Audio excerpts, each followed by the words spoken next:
l'initiation solaire. Moi, j'hésitais à en parler parce que je considérais que, j'ai peut-être pas la... j'ai peut-être pas suffisamment l'expérience pour en parler. Mais avec le temps, on me le redemande encore. C'est quoi l'initiation solaire ou de parler l'initiation solaire?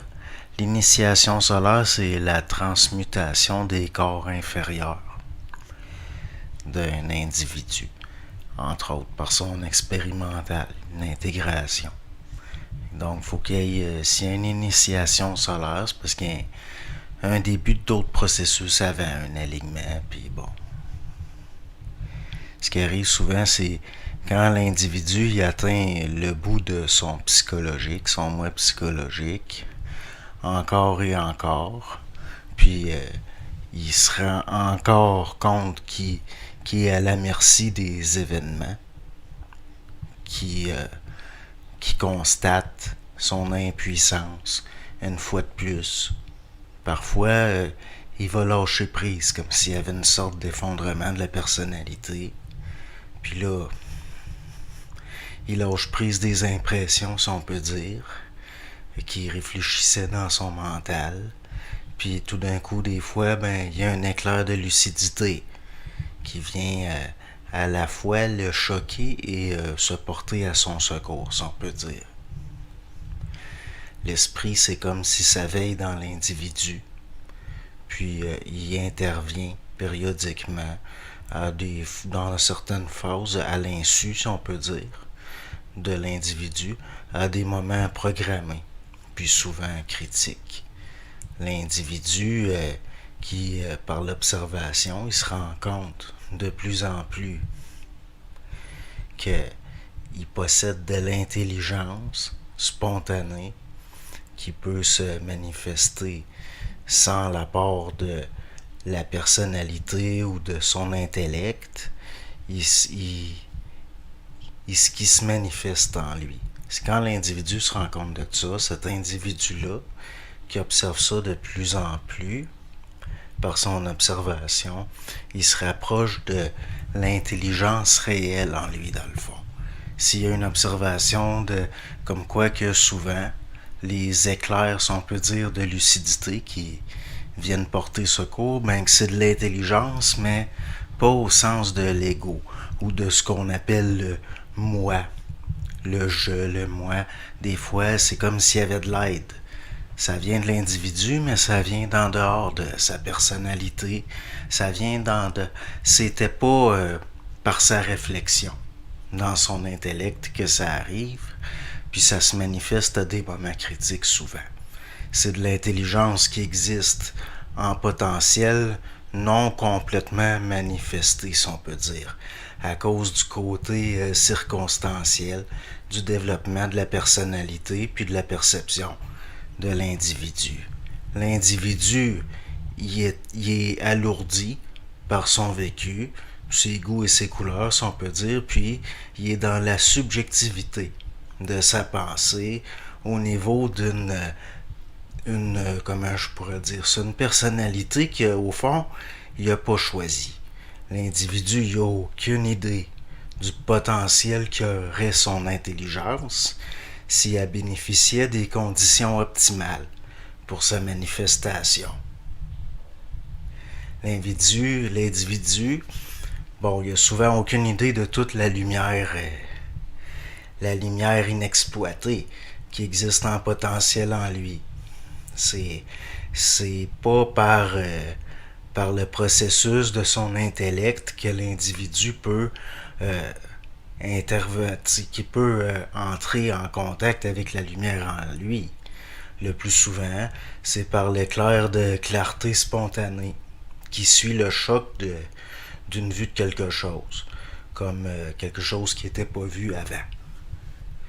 Donc, dans le fond, la vraie intelligence, elle sera jamais liée à un processus de réflexion, c'est très rare. Quand quelque chose va être vu, ça va être d'un coup. Ça ne sera pas lié à une construction d'un processus réflectif, d'une construction intellectuelle au sens dans le mental, c'est-à-dire quelqu'un qui réfléchit, puis là, tout d'un coup, il y a un éclair de lucidité. Habituellement, c'est pas de même, ça se manifeste le plus. Pas comme ça que vous allez avoir tout d'un coup des flashs réellement là, d'intelligence, dans le sens d'une lucidité, une vue claire du réel, de ce qui se passe pour vrai, quelque chose que vous ne voyez pas avant. Ça arrive d'une shot. Donc, l'individu qui a par un choc, souvent, il se rend compte de la manifestation de l'intelligence en lui, indépendamment de l'intellect. De l'intelligence qui vient d'un lui au-delà de celui qu'il pensait être. Donc c'est comme un autre moi, un autre lui. Un individu qui le voit, ben il peut pas en tenir compte. Ce qui a été vu a été vu. L'un des premiers symptômes de ce qu'on pourrait appeler, là, admettons que les processus comme ça de mécanique d'intégration, en dehors de l'ego psychologique, si ça s'accentue, il peut y avoir d'autres symptômes qui laissent à penser qu'il y a peut-être un processus d'initiation solaire, si on peut dire, entre guillemets. Un des premiers symptômes, ben, c'est des phases de dépersonnalisation, puis des changements dans le phénomène de rapport à la mémoire. L'individu qui commence à se rendre compte de l'activité d'un principe d'intelligence impersonnelle, si on peut dire, en lui, il peut parfois vivre des expériences de dépersonnalisation où il peut observer sa personnalité de l'extérieur. Si on peut dire, c'est mieux que de l'introspection, c'est de l'extrospection, si on peut dire. Donc, ça peut défragmenter certains aspects futiles de la personnalité par le choc de la vue objective, puis c'est le début d'une conscience intégrale. L'individu commence à voir les limites de l'intellect, il devient plus sensible, il commence à voir de plus en plus que les aspects enfantins de sa personnalité qu'il ne voyait pas avant, ben, ça bloquait du potentiel à la manifestation de son intelligence dans le passé. Donc, la personnalité, elle change quand il y a un processus de même. Elle se transforme plus, elle se transforme plus selon la météo circonstancielle des événements, si on peut dire. Ce qui est vu par il n'y a pas de retour en arrière possible. Donc, ce qui est intégré est intégré. Les aspects subjectifs de la personnalité brûlent lentement, comme un cocon qui brûle lentement de l'intérieur, si on peut dire. C'est un processus de transmutation par la conscience. Parfois, à force de subir le théâtre interne, les craintes et les espoirs, à force de subir sa vie ou ses déceptions, ben, l'individu, il arrive que la personnalité s'effondre, si on peut dire. Puis que l'individu sensible perçoive d'un coup toutes ses failles, celles qu'il ne voyait pas avant. L'information sur les causes de la souffrance s'est enfin parvenue à la conscience. L'individu peut, par l'observation, se rendre compte que c'est lui, par la subjectivité de sa personnalité, qui bloque en partie la manifestation de sa propre intelligence. À quel point ses craintes, ses espoirs empêchent d'être lucide dans sa vie. Plus un individu brise la programmation par l'observation des mécaniques, du mental, plus il est en rapport avec sa propre intelligence, en tant que principe prépersonnel, toujours un principe actif, dont le domaine commence en dehors, puis s'étend bien au-delà de l'ego. La vue des mécaniques permet l'intégration. Les lois, de ces lois-là par la conscience. Ce qui est vu est su, puis vice-versa. La personnalité s'est construite inconsciemment.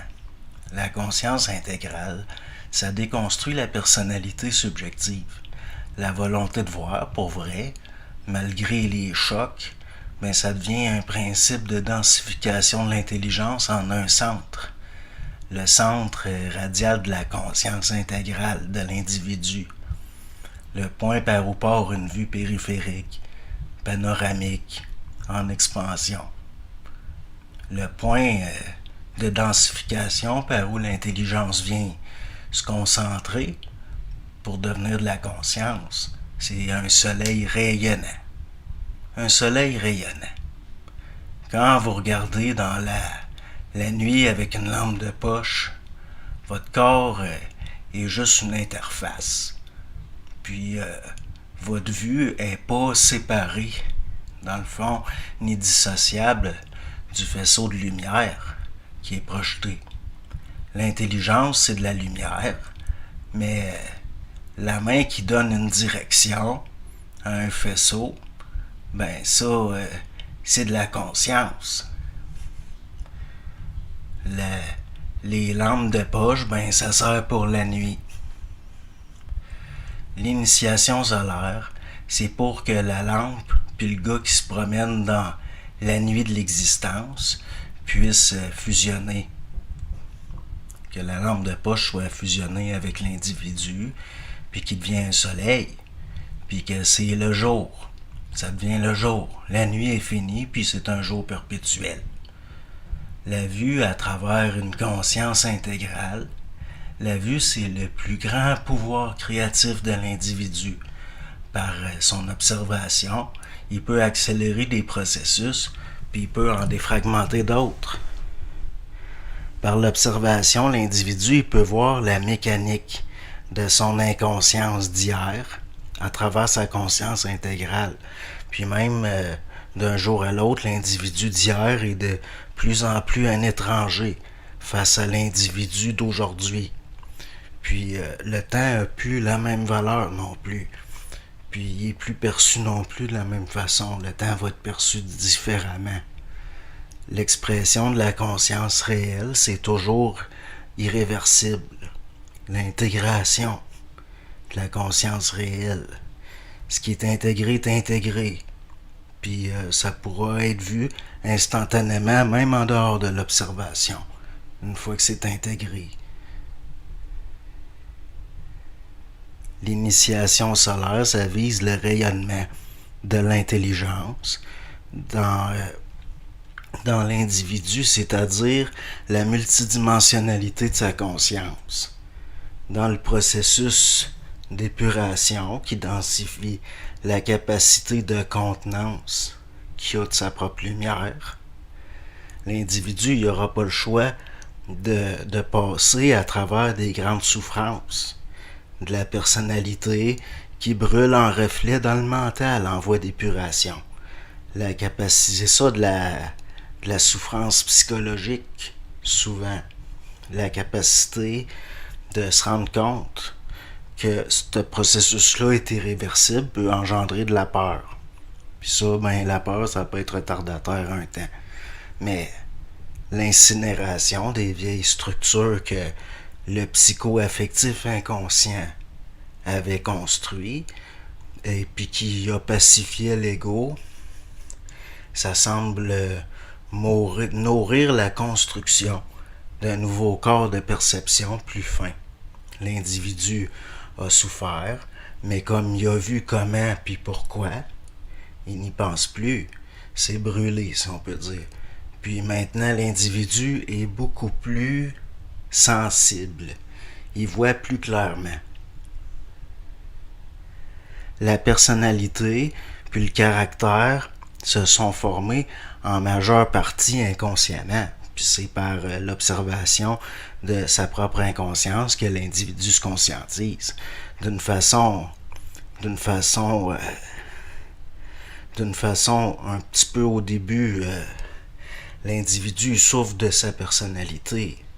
Dans le fond, la souffrance psychologique, c'est de l'information, c'est-à-dire les rapports entre l'ego et l'esprit sont souvent souffrants au début.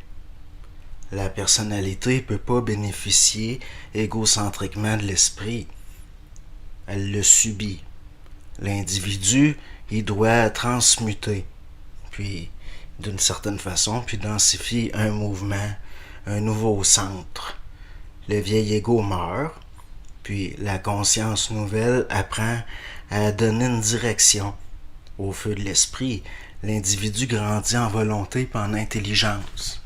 La volonté subjective de l'ego brûle. L'individu est de plus en plus sans désir, psychologiquement parlant, puis c'est de plus en plus l'esprit, à travers son ego vulcanisé, si on peut dire, par son feu, qui s'exprime vers le réel créatif. Il y a de plus en plus de proximité entre la volonté réelle de l'individu et l'activité de l'esprit en lui. Il y a de moins en moins de distance entre la volonté de l'individu puis le dessein de son esprit, si on peut dire.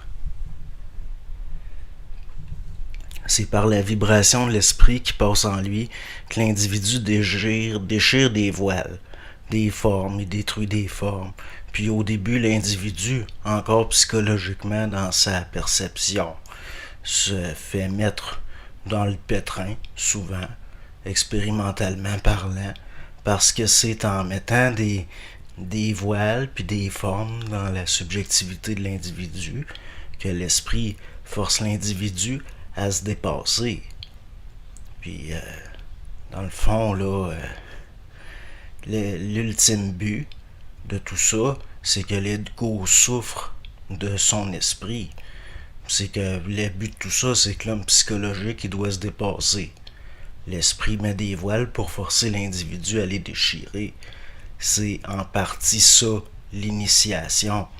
C'est en partie ça dont la fusion fait partie. Et c'est en partie ça qui force l'intégration.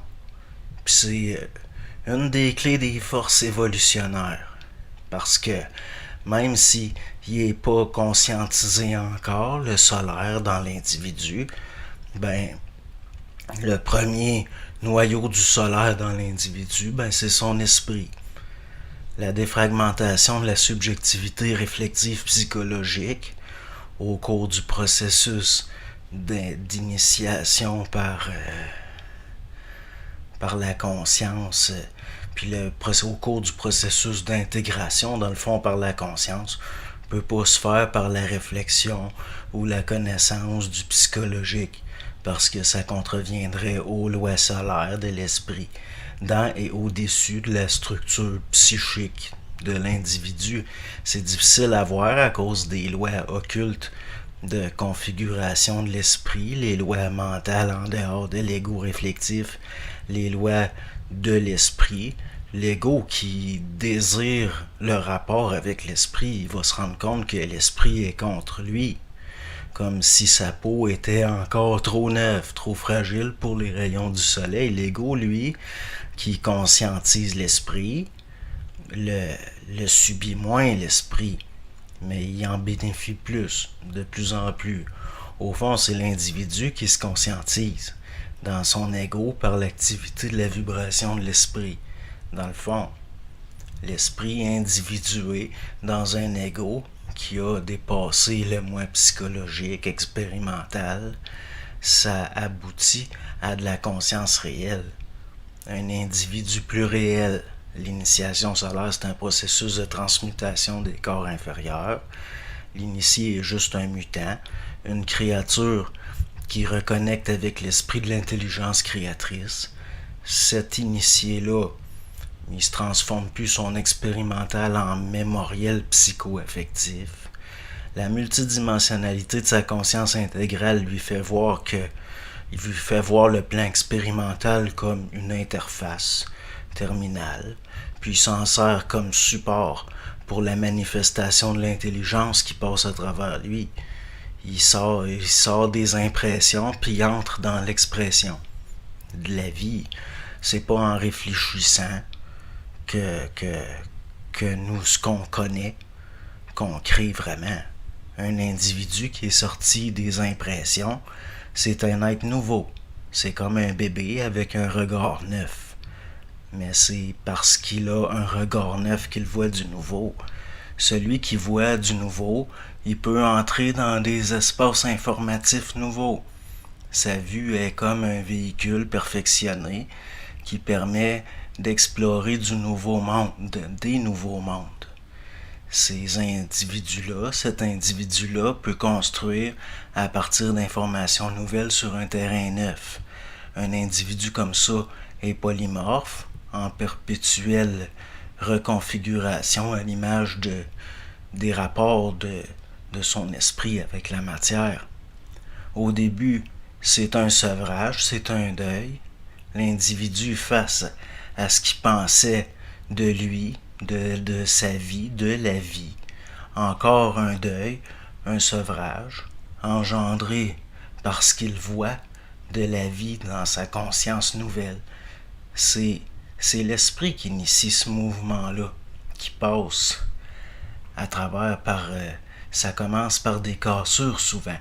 Mais s'il voit l'individu, il voit le mouvement de l'esprit en lui, il peut en bénéficier, de son appui.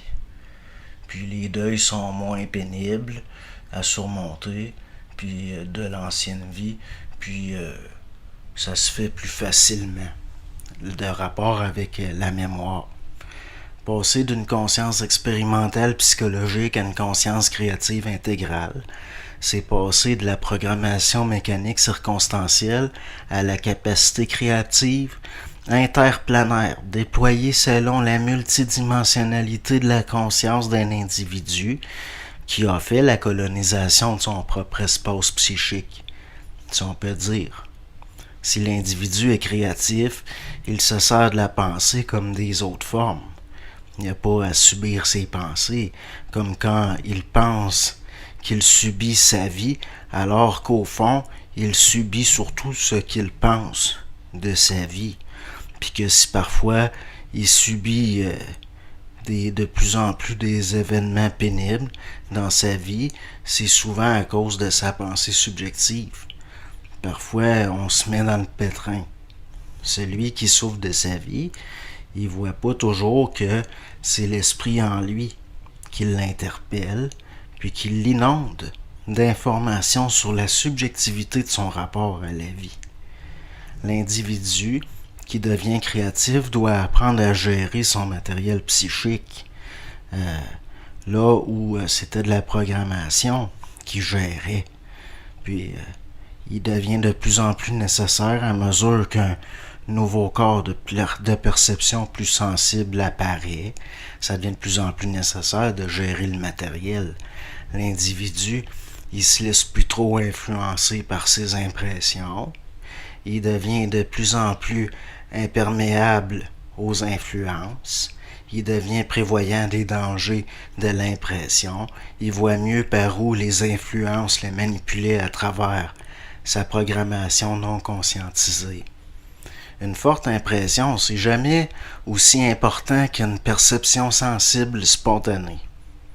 Le nouveau corps de perception transmuté de l'initié, si on peut dire, c'est parfois pénible à gérer. Mais jamais il retournerait à son ancien mode de perception. Il sait que l'inconfort est transitoire, la souffrance passée s'est intégrée. L'esprit se servira des chocs, l'événementiel, par exemple, pour forcer l'individu à voir là où il ne pouvait pas voir.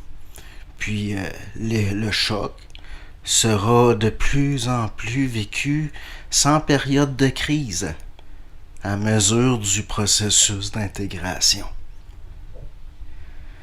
L'initiation solaire, c'est l'intelligence dans l'individu qui commence à prendre conscience d'elle-même. L'esprit, c'est un principe entièrement actif dans l'individu. Dès qu'une structure tombe, il peut passer. Dès qu'une structure est assez solide, il peut s'en servir comme appui c'est un principe en constant mouvement de descendre vers et dans l'individu, si on peut dire. Dès que c'est possible, ce feu-là prend place dans une nouvelle strate de l'individu. Mais au niveau des initiés de la connaissance de l'involution, ben, le feu de l'esprit était perçu à travers un centre souvent lié au thorax. Le solaire était dans la poitrine. Mais il va falloir à un moment donné, par la parole, faire monter ça plus haut. Puis, à la fin d'une initiation solaire qui serait réellement finie, ben, le solaire rayonne au centre du crâne, de la tête. Dès qu'un processus d'intégration de ce niveau-là est enclenché, la transmutation des corps inférieurs est irréversible. C'est inévitable. Ça finit par arriver, ça n'aura pas le choix. L'individu ira de plus ou moins lentement, selon le cas, mais ce sera toujours irréversible. Ce qui est vu, c'est vu. Ce qui est su, c'est su. Ce qui est intégré, c'est intégré. Avoir le discernement de la certitude de sa conscience, voir simultanément sur différents paliers et voir le dessin des architectures, des lois interréalités, si on peut dire, une vue à travers une multidimensionnalité de la conscience. C'est ça une conscience solaire. Ça devient une expression unitaire fractale de l'intelligence, de ce qu'on a appelé cosmique. Bonne soirée.